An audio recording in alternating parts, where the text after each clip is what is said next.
About a mile north from the city of Llano, Texas, is a small, lonely cemetery with an eerie name.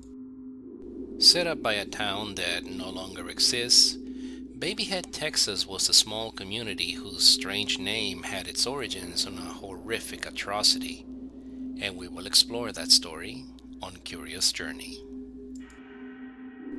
But before we take a look, please don't forget to subscribe, like, leave a comment, as your support makes these videos possible. Now, on with the story.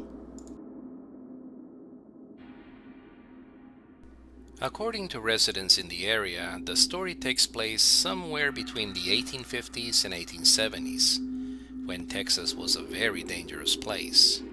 Almost nothing in the way of law and order existed outside the larger towns, or any kind of organized security for frontier settlements. American Indians routinely clashed with the white settlers that encroached on their territory, launching many attacks upon the homesteads.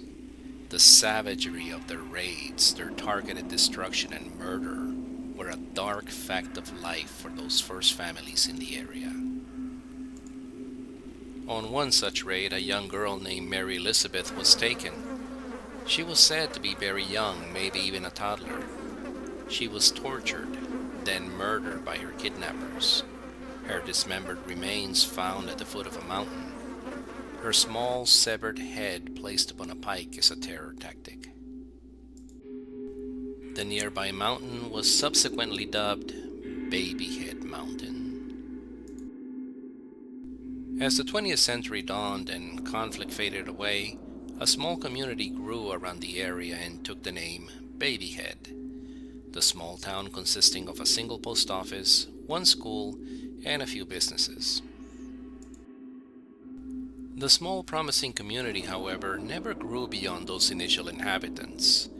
Bigger towns siphoned off most of the population until, eventually, it disappeared. Now the only remaining structure is the cemetery with a curious name. But even though the founding community is long gone, the cemetery is still in use. Dozens of headstones are maintained and still visited by relatives from nearby Llano, Texas. Other visitors leave behind a small gift. Maybe they're intrigued by the horrific tale or feel compelled to leave a small doll to appease a young soul. No one knows exactly when the practice started, and even though the dolls are cleared by workers or family members, others appear a few days later. Some sources on the internet claim that the cemetery made the list of most haunted cemeteries in Texas in 2019, but I could not find the original source. The oldest documented grave is not that of Mary Elizabeth, but of a different child, Jody Mae McNeely, who died on New Year's Day in 1884. The rural setting of the cemetery, its distance from town, and gruesome origin story do seem the perfect combination for a spooky legend.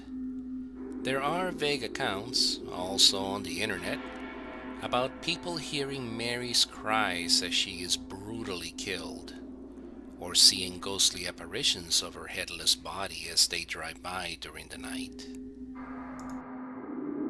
So what do you guys think? How about a nice little drive on the beautiful hill country of Central Texas? Why not pick up a small doll on the way and pay a visit to Mary's resting place? Participate in the legend, and maybe help soothe a young victim's soul. The directions are in the description below. Hey, thanks for watching. I appreciate your support and all the comments. Please don't forget to subscribe, like, and share, and I will be back with more stories for you. Goodbye now.